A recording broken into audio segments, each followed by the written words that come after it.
I'm Madeline, 29, and last Tuesday my parents showed up at my door after 8 years of silence. The same parents who abandoned me at 21 when they sold our house and moved to Florida for my brother's baseball career. Now they're standing in my foyer, my father already asking for $39,000 for supposed medical bills. The kicker, they only found me because my cousin Stephanie posted photos of my luxury condo on Instagram. Funny how financial success makes you suddenly visible to those who forgot you existed. Before I get into this wild story, I'd love to know where you're watching from. Drop your location in the comments, hit that like button, and if you're new here, subscribe for more real-life drama that proves truth is stranger than fiction. Now let me take you back to where it all began. Growing up in our middle-class neighborhood in Rochester, Minnesota wasn't terrible, but it wasn't exactly warm either, at least not for me.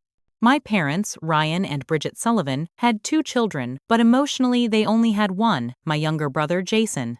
From my earliest memories, the disparity in how we were treated was clear but subtle. Jason's baseball games were family events that required rearranging everyone's schedules. My debate competitions, I usually took the bus or got a ride from a teammate's parent. When I made honor roll consistently, there might be a casual good job over dinner.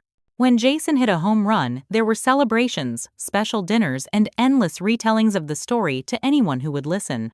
Jason has a natural talent, my father would say. He could go all the way to the majors if we support him right. The support they referred to was both emotional and financial. While my classmates got new clothes for the school year, I learned to thrift shop and alter secondhand items. Meanwhile, Jason received private coaching, traveled to specialized camps, and owned equipment that cost more than my entire wardrobe. "We need to invest in your brother's future," my mother explained when I questioned why I couldn't get braces when my dentist recommended them. Baseball scholarships could save us a fortune in college tuition. By 16, I realized no one was investing in my future, so I started working part-time at the local bookstore.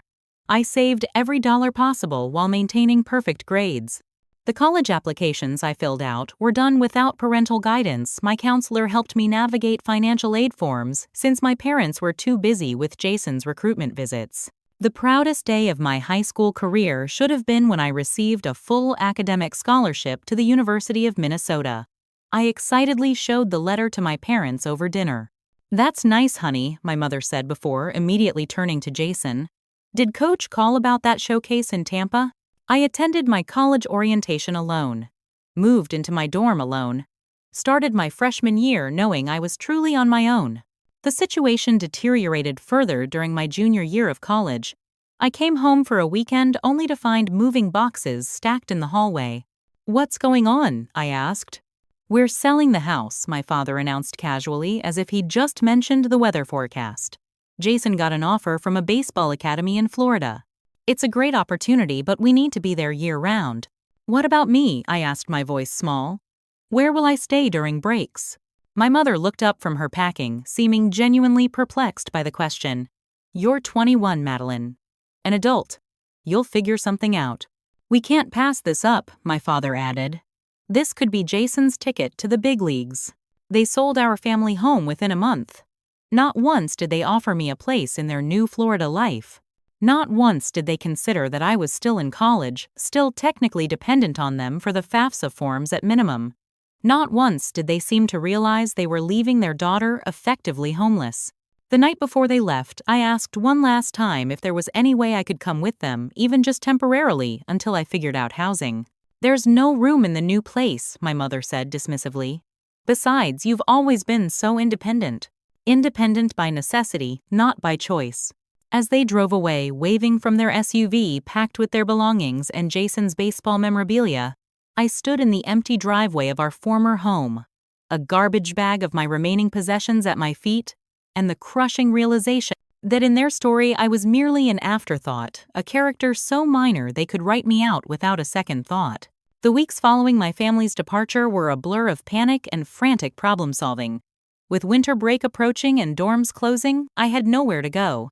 My small savings from my part-time job wouldn't cover apartment deposits or rent in Minneapolis. I spent nights in the library researching housing options between study sessions, calling distant relatives who made vague promises to see what they could do but never called back. Each night, the knot of anxiety in my stomach grew tighter. Professor Kathleen Donovan found me asleep in the business building's student lounge one morning. Instead of reporting me, she invited me to her office for coffee. "You're one of my brightest students, Madeline," she said. "Something's wrong. Talk to me." I broke down and told her everything. She listened without judgment, then immediately picked up her phone. "I know the coordinator for campus housing," she explained. "There's a position open for a resident assistant. It comes with a free room. Are you interested?" That phone call changed everything.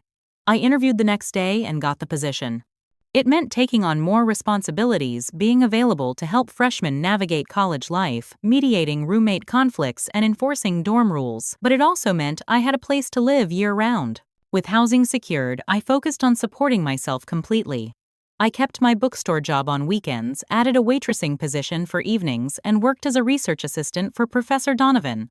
Between the 3 jobs and my full course load, I averaged about 4 hours of sleep a night. The exhaustion was crushing, but there was something empowering about paying my own bills. Each month that I survived was proof that I didn't need the parents who had discarded me. I graduated with my business degree with honors. Professor Donovan attended the ceremony, cheering loudly when my name was called. The seats I'd reserved for my family remained empty. Armed with my degree and Professor Donovan's glowing recommendation, I landed an entry-level marketing position at Technova, a promising startup developing innovative financial software. The salary wasn't impressive, but it offered stock options, something Professor Donovan had advised me to prioritize. "Most startups fail," she warned, "but if they succeed, those options could be worth much more than a slightly higher starting salary elsewhere."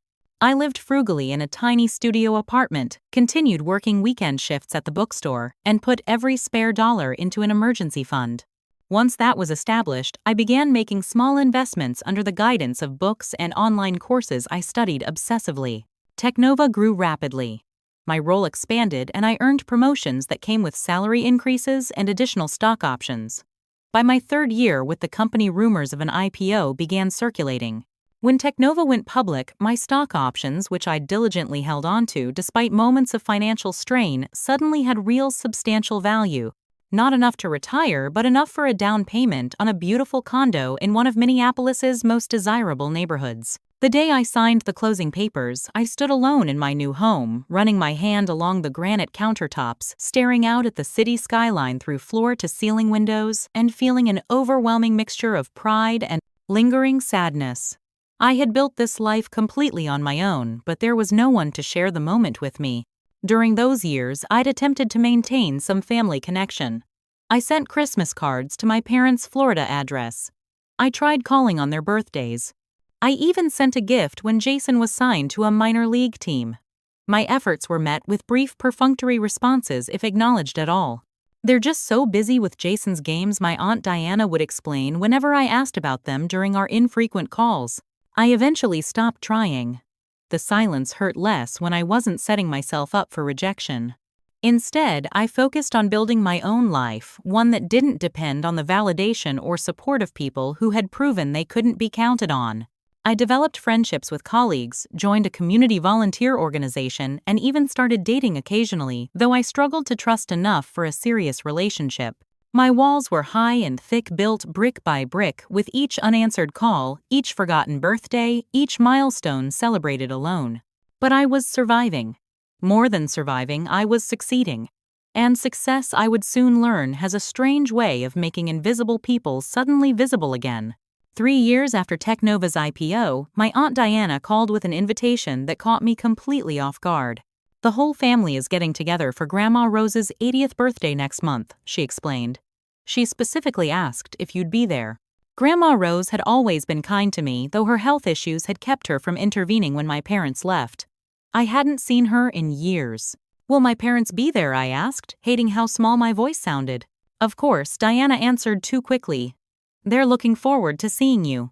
I doubted that, but Grandma Rose deserved to have her birthday wish granted.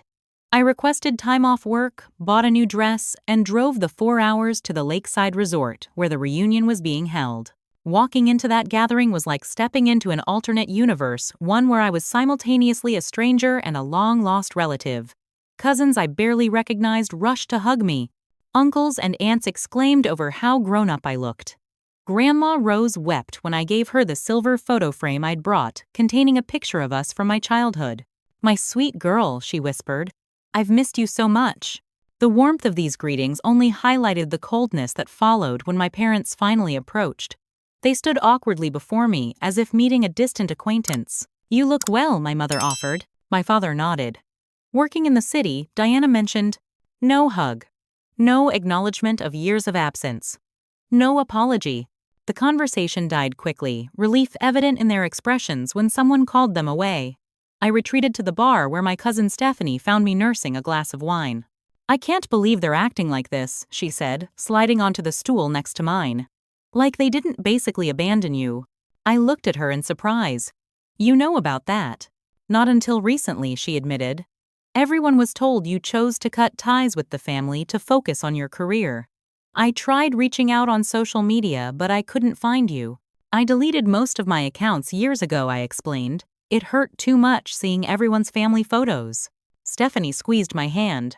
"I'm so sorry, Madeline. If I'd known the truth, I would have been there for you." Throughout the evening, I caught snippets of conversations that revealed the elaborate fiction my parents had constructed. According to them, I had rejected family gatherings, refused their calls, and chosen a cold corporate life over family connections. "She's always been so independent," I overheard my mother telling a group of relatives. "We wanted her to move to Florida with us, but she insisted on staying in Minnesota." The audacity of the lie made me physically ill. Later, I found myself alone with Jason for the first time. He'd filled out since I'd last seen him, looking less like the lanky teenager I remembered and more like our father. "Did you really choose to cut us off?" he asked bluntly. "Is that what they told you? They said you were angry about the move to Florida, that you wanted nothing to do with us anymore." I laughed, a hollow sound devoid of humor. "Jason, they sold the house while I was still in college. They never offered me a place to stay.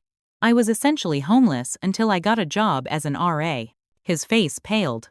"That's not what they told me." "What did you think happened to me?" "I guess I didn't think about it much," he admitted, shame coloring his features. "I was so focused on baseball and they never mentioned you being in trouble." Near the end of the evening, I overheard my parents in animated conversation with some relatives, my father's voice carrying across the room. "Jason's team is looking at a playoff spot. The coaches say he could move up to AAA next season if he keeps developing his slider." Not a word about their daughter. Not a single mention of my accomplishments or even my presence at the reunion. I left early the next morning, declining the invitation to Sunday brunch. The reunion had confirmed what I'd suspected, but hadn't wanted to believe in my parents' narrative. I wasn't the child they'd abandoned. I was the ungrateful daughter who had abandoned them. The only bright spots were reconnecting with Grandma Rose, who made me promise to call her weekly, and exchanging numbers with Stephanie, and surprisingly, Jason, who seemed genuinely shocked by the reality of what had happened. As I drove back to Minneapolis, I felt oddly lighter. The reunion had been painful, but it had stripped away any lingering illusions about my place in my parents' lives. I hadn't lost my family when they moved to Florida. I had merely recognized a truth that had existed all along. The 2 years following the family reunion brought unprecedented success in my professional life. Technova continued its upward trajectory, and my marketing strategies for our flagship financial software received industry recognition. I was promoted to marketing director, overseeing a team of 12 and reporting directly to the executive board. With my increased salary and a second round of stock options that had appreciated significantly, I decided to upgrade my living situation.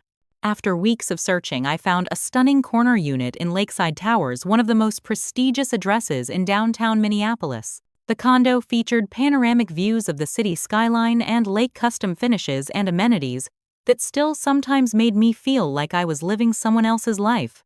On moving day, as I stood surrounded by boxes in my new space, my phone rang with a number I didn't immediately recognize. "Madeline, it's Jason." Since the reunion, we'd exchanged occasional texts, happy birthday messages, holiday greetings, but hadn't had a real conversation. "Is everything okay?" I asked, immediately concerned.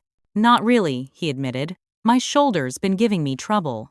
The doctors say I need surgery if I want to keep playing, but the recovery time. It might be the end of my career." "I'm so sorry," I said, genuinely sympathetic despite our complicated relationship. "That's not why I'm calling," he continued. "I need some advice. I'm thinking about moving back to Minnesota, starting over." Baseball's been my whole life, and I don't know what else to do." We talked for nearly an hour.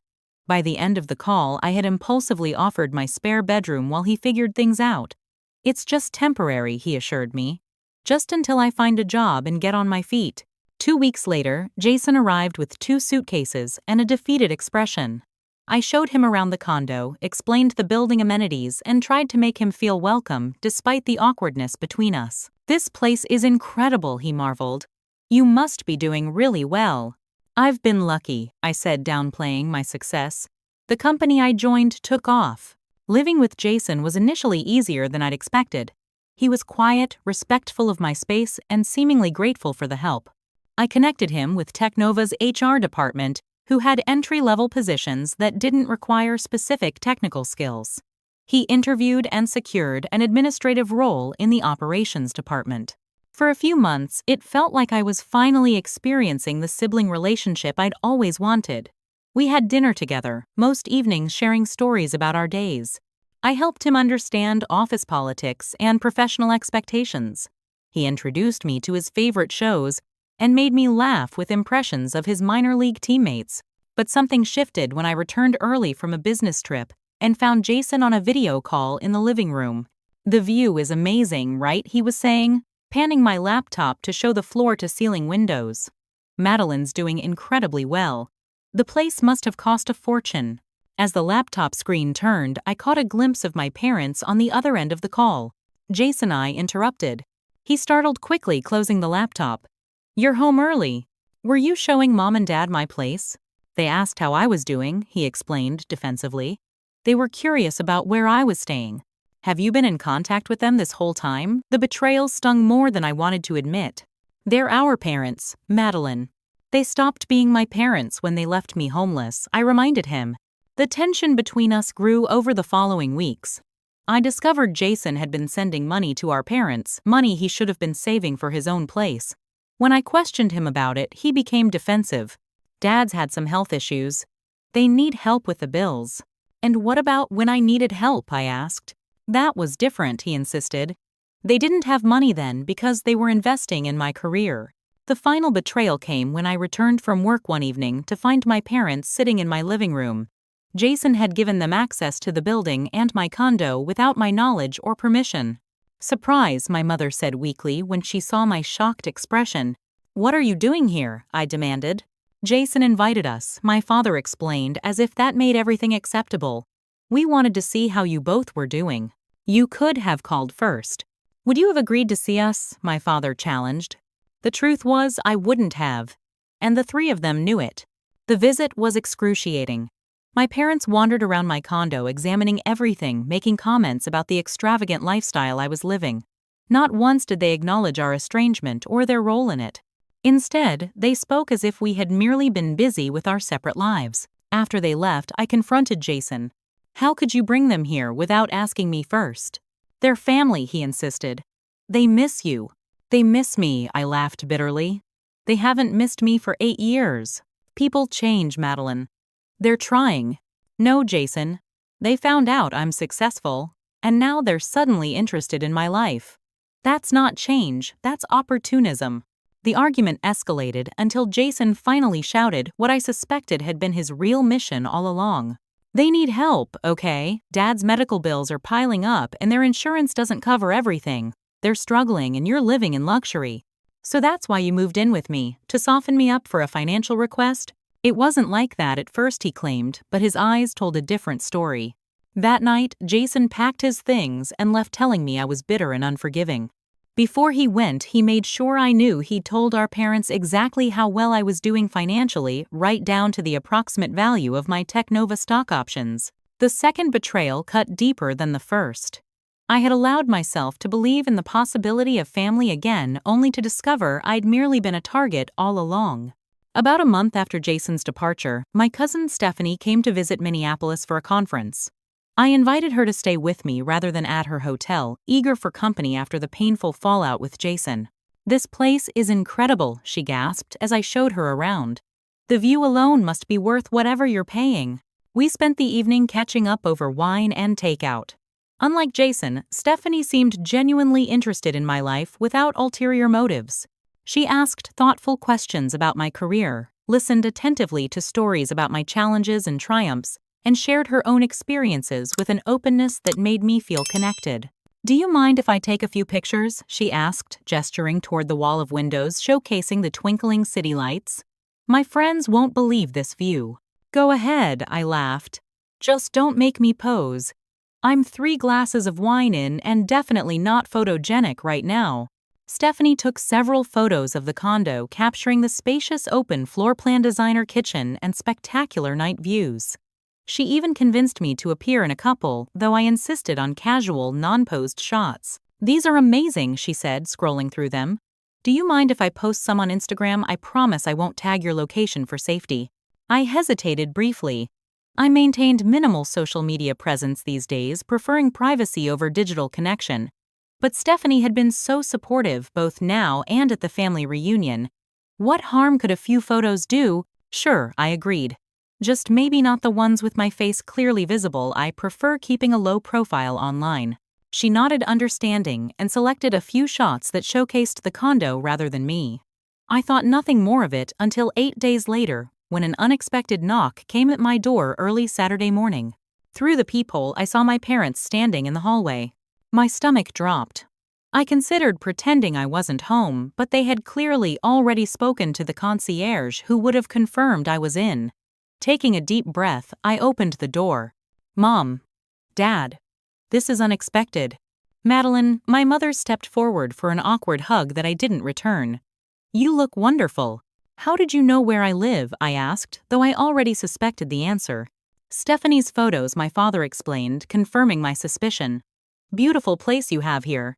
May we come in?" Against my better judgment, I stepped aside. They entered my home with the entitled air of people who believed they belonged there, examining everything as they had during their previous visit, but this time with calculating eyes that seemed to be assigning dollar values to each item. "Coffee," I offered stiffly. "That would be lovely, dear," my mother answered, settling onto my sofa, as if we regularly spent Saturday mornings together. As I prepared the coffee, my father cleared his throat. "So Technova's doing well, I hear. Jason mentioned you got in early with stock options." And there it was, the real reason for their visit. I brought the coffee to the living room. "Let's skip the small talk. Why are you here?" My parents exchanged glances before my father spoke again. "We've hit a rough patch financially. My diabetes has gotten worse. The medical bills," he trailed off suggestively. "I'm sorry to hear that." I said, genuinely concerned about his health despite everything. "Have you looked into supplemental insurance?" "Insurance doesn't cover everything," my mother interjected. "We need about $39,000 to cover the current bills and the treatment your father needs." The specificity of the amount struck me as oddly rehearsed. "That's a lot of money," I observed. "For someone in your position, it shouldn't be." My father remarked, gesturing around at my condo.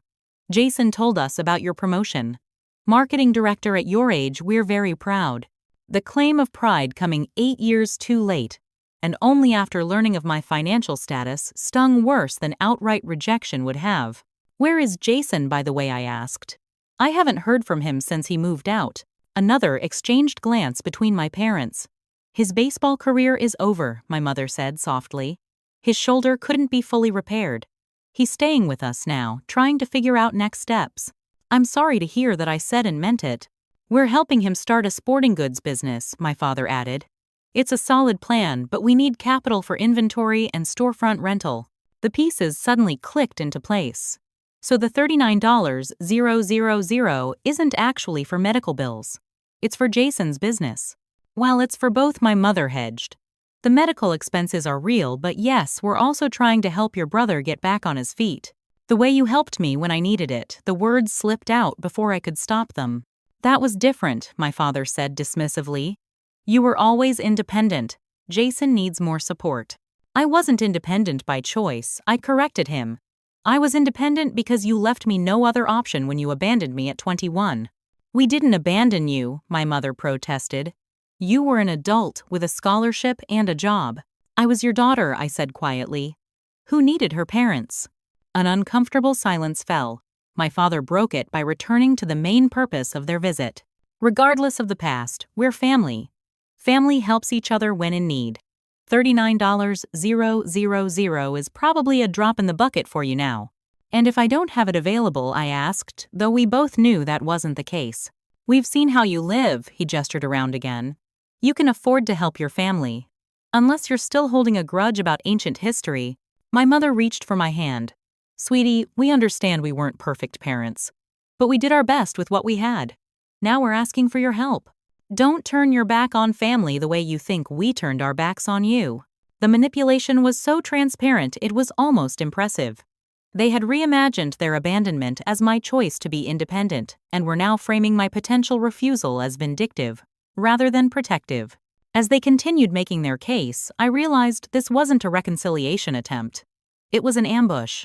An elaborately planned extraction of money facilitated first by Jason and then inadvertently by Stephanie's Instagram photos. When I didn't immediately agree to write them a check, my father's demeanor changed.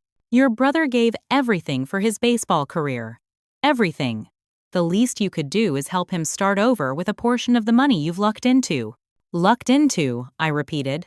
I worked 3 jobs while maintaining a full course load. I lived on ramen and coffee to invest in my company's stock options.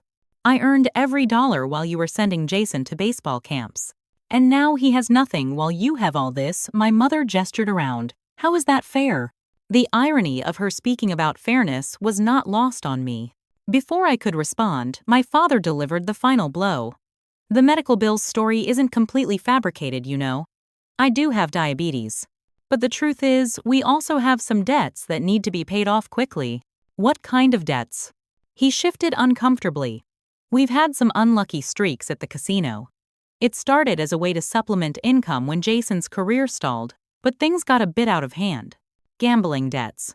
They wanted me to pay off their gambling debts and fund a business for Jason, all while pretending it was for life-saving medical treatment.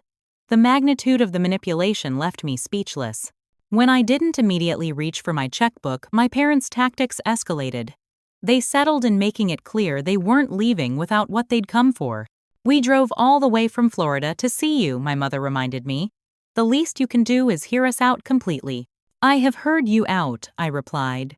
You need money for gambling debts and Jason's business venture, not just medical bills, as you initially claimed. You're twisting our words, my father accused. The medical situation is real. The other needs are just additional challenges we're facing. For hours, they alternated between guilt-tripping, reminiscing about family memories that never happened, and making veiled comments about my obligation to help them. When emotional manipulation didn't work, my mother pulled out her phone. I'm calling Aunt Diana, she announced. Maybe you'll listen to her. Before I could protest, she had Diana on speakerphone explaining a heavily edited version of our conversation. Madeline is refusing to help with your father's medical expenses, she told Diana, tears in her voice. After everything we've done for her, Diana, to her credit, seemed hesitant. I'm sure Madeline has her reasons. What reasons could justify turning her back on her sick father? My mother interrupted. The call ended with Diana promising to reach out to me directly. Within minutes, my phone began buzzing with texts from various family members. Somehow, my mother had activated a family-wide pressure campaign in real time. Heard your dad needs help with medical bills. Surprised you're hesitating. Uncle Greg. Family comes first, Madeline. Always. Aunt Patricia. Your brother gave up everything for baseball. Now he needs your support. Cousin Tyler. The coordinated attack was overwhelming. I turned off my phone, but the assault continued in person. Everyone agrees you're being selfish, my mother said smugly. This isn't how your grandmother Rose raised us to treat family. I managed to escape to my bedroom for a moment of peace, only to receive a call from Aunt Diana on my landline. I hadn't even realized my parents had given her that number. Madeline, what's really going on? Diana asked when I answered. Your mother says you're refusing to help with your father's medical expenses, but that doesn't sound like you. Finally, someone willing to hear my side. I explained the full situation, the gambling debts, Jason's failed career, the business venture, and the manipulative tactics being employed. Diana was quiet for a moment. I was afraid of something like this, she finally said. Your parents have asked several family members for loans over the past few years. None have been repaid. Their financial situation is much worse than they're admitting. How much worse? Ryan has had gambling issues for years. It started small sports betting on Jason's games. Then casino trips that got more frequent. They've borrowed against their house twice already. There are rumors they might lose it soon. This new information stunned me. The situation was even more desperate than I'd realized, which explained the aggressive tactics. "Thank you for telling me the truth," I said. "I should have told you sooner. And Madeline, I'm sorry for not checking on you more after they moved. I believed them when they said you chose to stay behind." After hanging up, I received a text from Stephanie. "Oh my God, I just heard from Mom that your parents are at your place. I'm so sorry if my Instagram posts led them to you. I never thought they'd show up unannounced." I quickly typed back, "Not your fault. They were already planning this with Jason's help." Minutes later, my phone rang again. It was Stephanie. "I feel terrible," she said immediately. "I had no idea they would ambush you like this." "It's okay," I assured her. "But I could use some advice on how to handle this situation." "Don't give them money," she said firmly. "Whatever they're telling you, it's not the full story. Uncle Ryan and Aunt Bridget have been asking everyone for loans. They told my parents it was for Jason's shoulder surgery, my grandparents that it was for mortgage payments, and my brother that it was to start a business. And none of those things are entirely false," I realized. "They're just using whichever piece of the story will work best on each person." As we talked, I could hear my parents in my living room, my father's voice rising as he made phone calls, continuing to rally family support for their cause. "I'm running out of strength to fight this," I admitted to Stephanie. "Maybe I should just write the check to make them leave." "That's exactly what they want you to feel," she warned.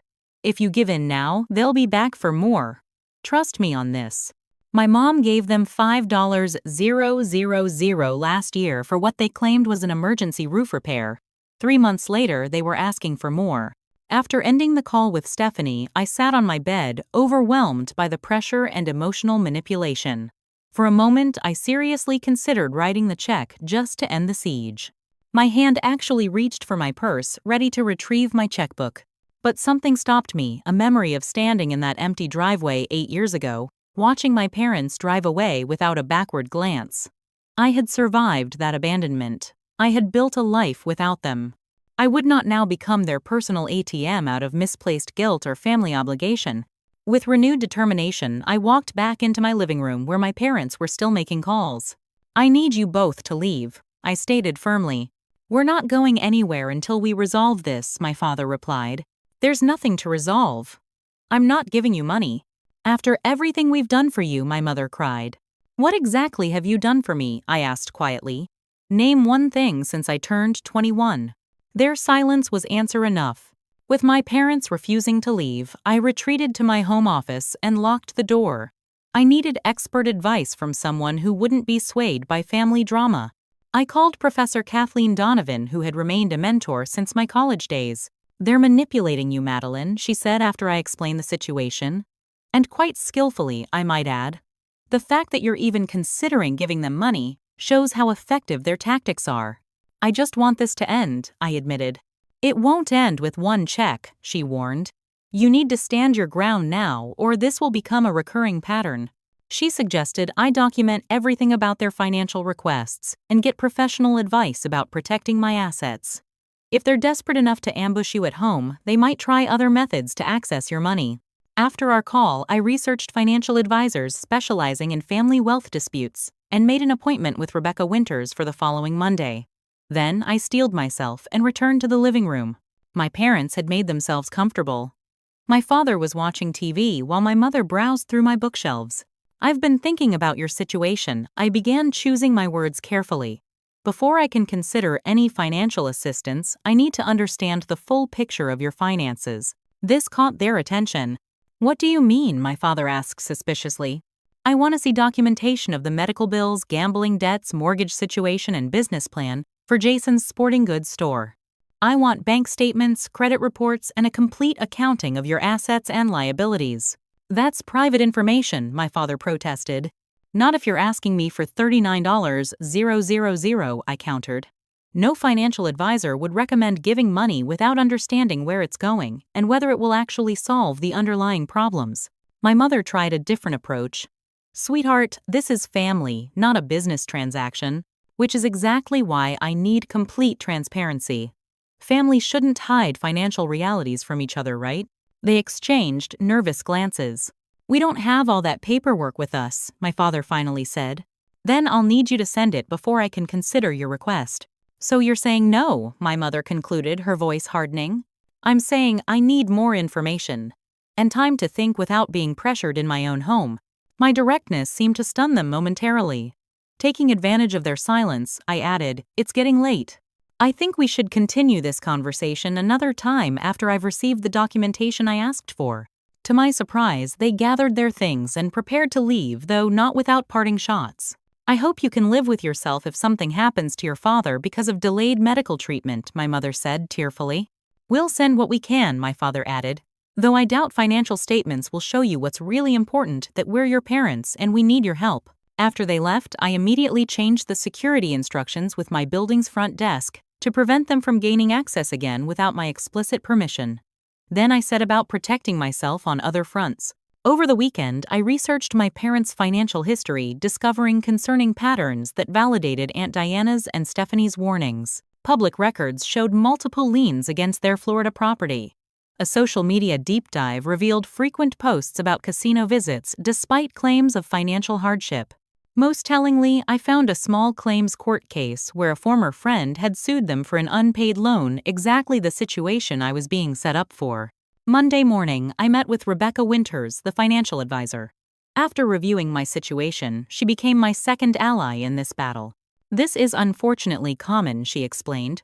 "Family members discover someone has wealth and suddenly appear with urgent needs. But your case has red flags all over it."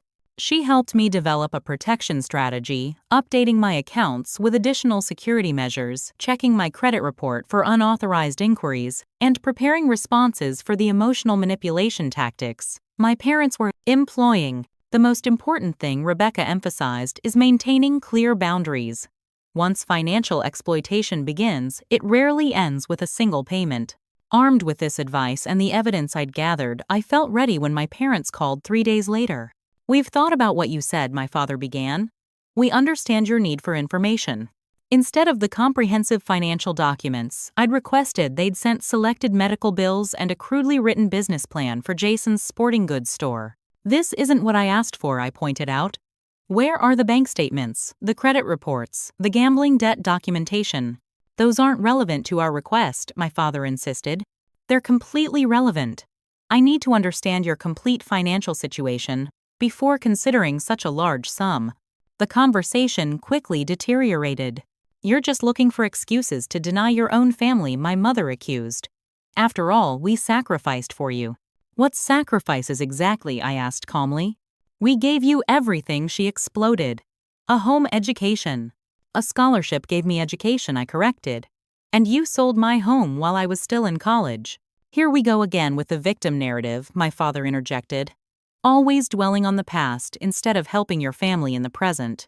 "I'm not a victim," I stated firmly. "I'm a successful professional who built a life without parents. And I'm not going to fund gambling habits or a doomed business venture out of misplaced guilt." The mention of gambling struck a nerve. My father's face reddened. "You don't know what you're talking about. I know about the liens on your house. The small claims court case for the unpaid loan to the Richardsons. The frequent casino visits while claiming financial hardship."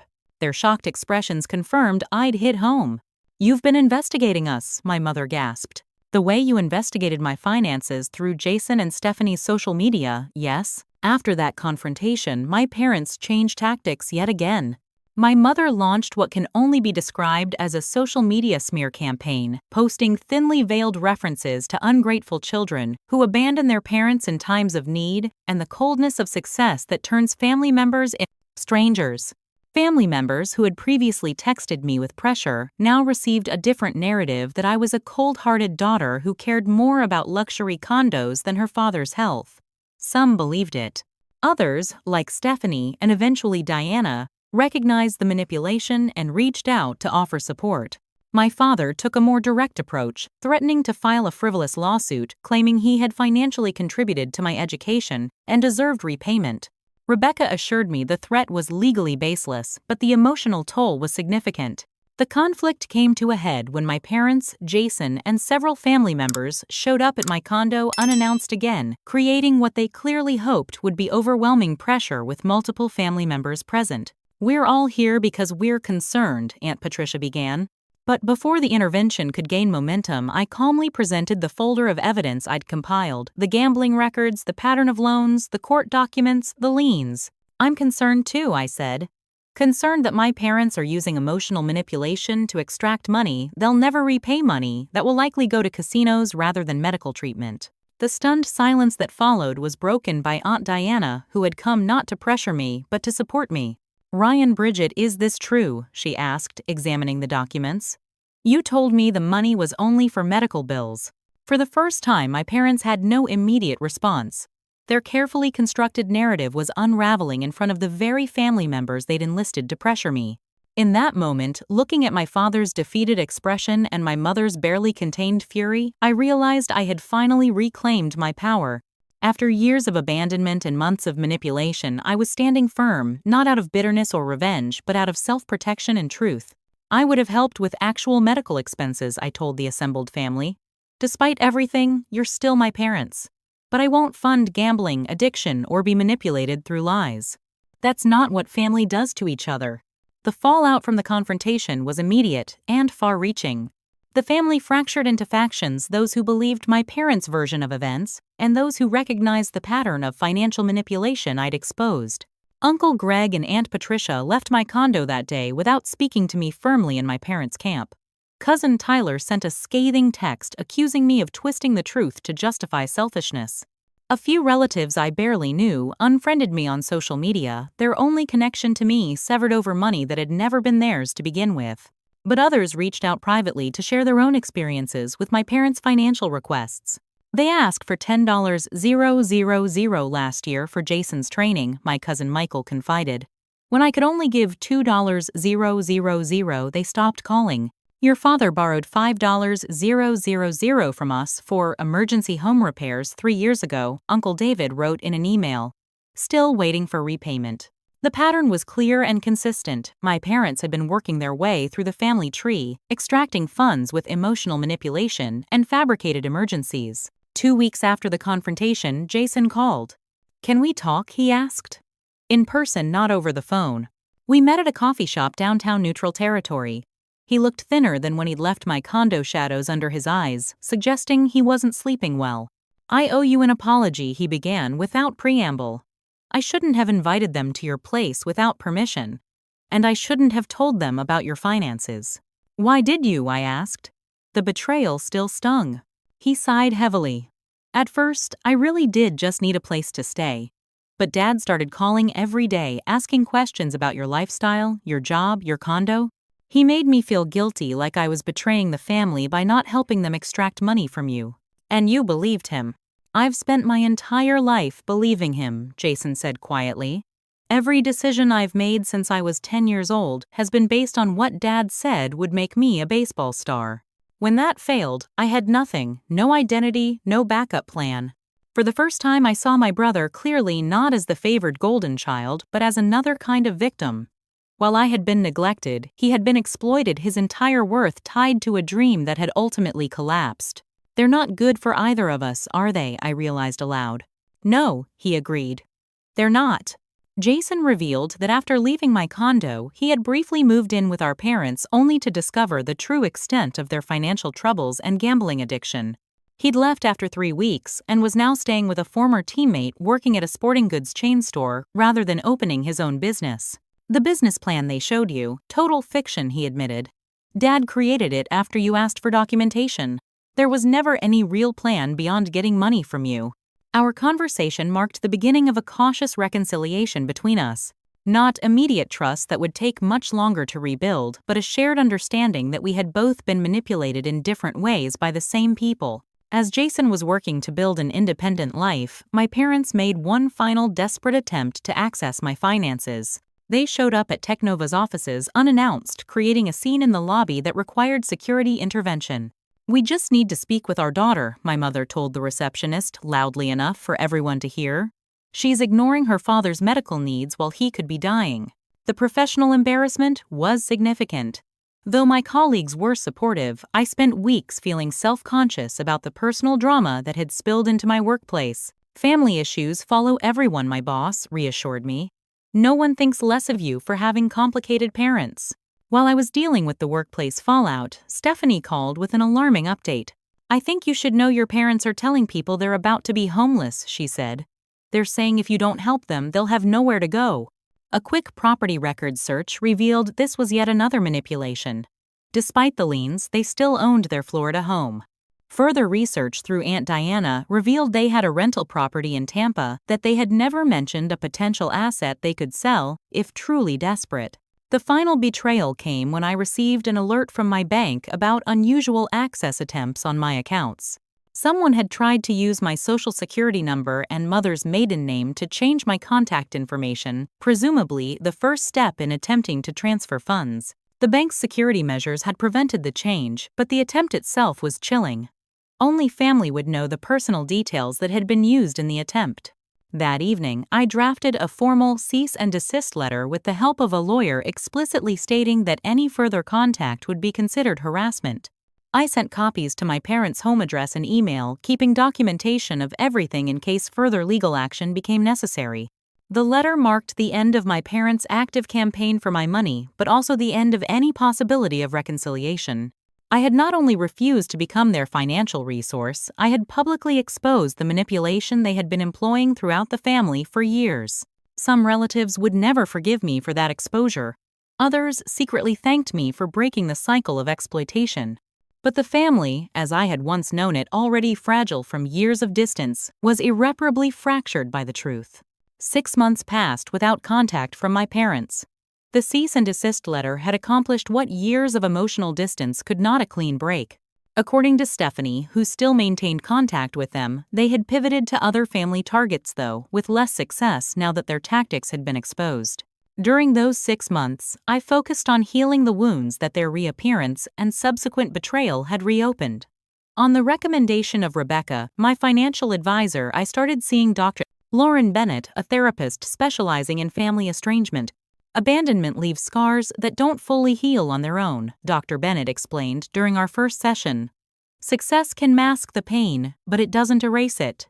Through weekly therapy, I began to understand how deeply my parents' rejection had affected my ability to form close relationships. My independence, which I had worn as a badge of honor, was partially a defense mechanism. If I never relied on anyone, no one could abandon me again.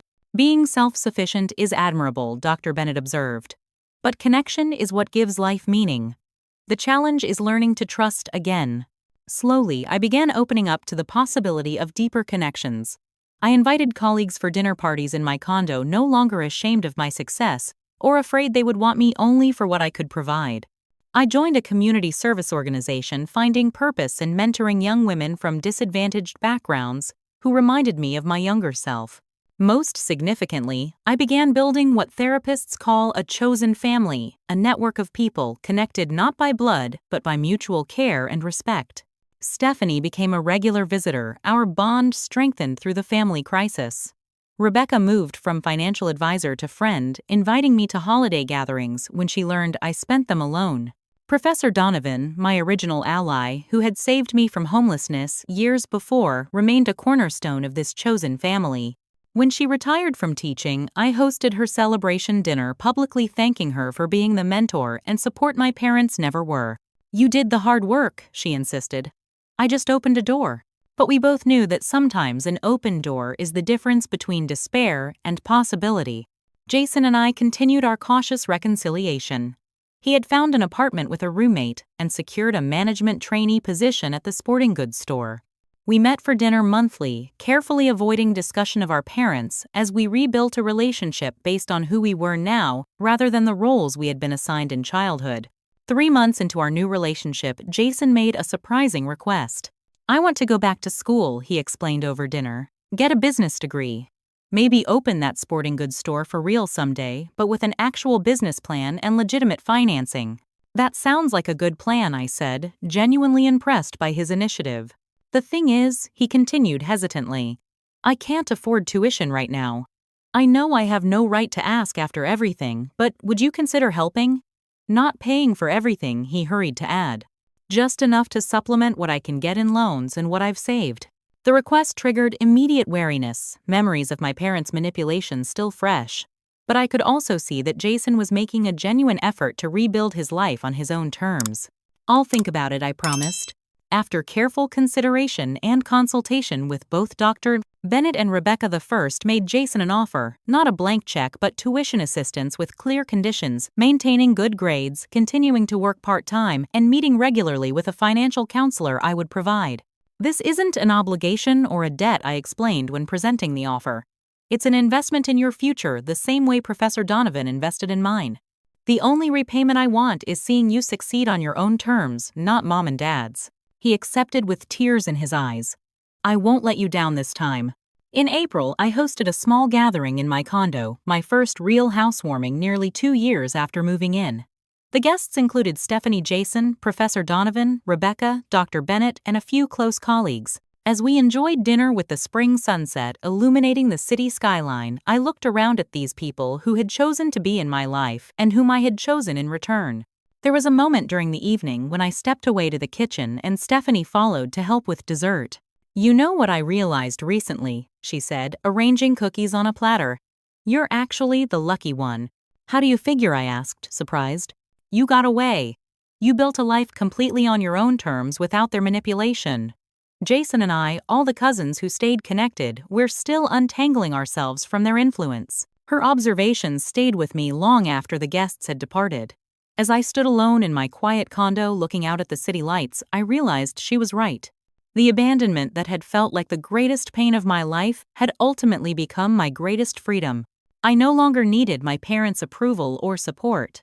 I no longer measured my worth by their validation. The success I had achieved was entirely my own, built from nothing but determination and the kindness of a few key people who had believed in me when my own family hadn't. The journey from that empty driveway at 21 to this moment at 29 hadn't been easy. The scars would always remain. Dr. Bennett had helped me accept that truth. But scars also represented healing the body's remarkable ability to repair itself after injury. My parents had forgotten I existed until they needed something from me. But in that forgetting, they had given me the space to discover who I truly was, apart from their expectations and limitations. My value was never determined by their recognition. My worth was never dependent on their love. Sometimes the people who should love us the most are incapable of it, but that incapacity reflects their limitations, not our worthiness. This was the lesson I had learned through pain, betrayal, and ultimately redemption. Not a lesson I would have chosen, but one that had shaped me nonetheless. So, what do you think? Have you ever had family members suddenly reappear in your life when they needed something? How did you handle it? Leave a comment below and let me know. I read every single one. And if this story resonated with you, please hit that like button, subscribe to my channel for more real-life stories, and share this video with someone who might need to hear that they're not alone in navigating complicated family relationships. Thank you for listening, and remember, sometimes the family we create is more important than the family we're born into.